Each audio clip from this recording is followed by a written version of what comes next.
আজ 10ই এপ্রিল 2025 আমাদের বাংলাদেশে এসএসসি পরীক্ষা শুরু।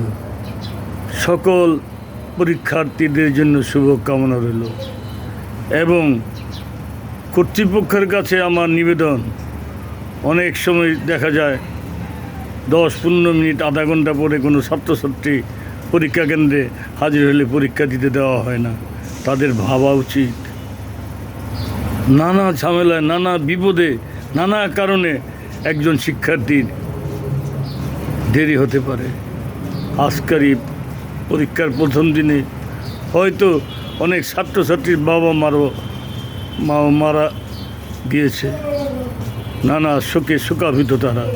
তাই নানা সব দিক বিবেচনা করে কারো পরীক্ষা যত বন্ধ করা না হয় এবং পরীক্ষার ফলাফল যাদের খারাপ হবে তারা যেন মন খারাপ না করে। এই বিশ্বে অনেক প্রমাণ আছে, সার্টিফিকেট দ্বারা শিক্ষাই বড় শিক্ষা নয়, মানুষ তার পরিশ্রমের দ্বারা অনেক অনেক বড় হয়েছে।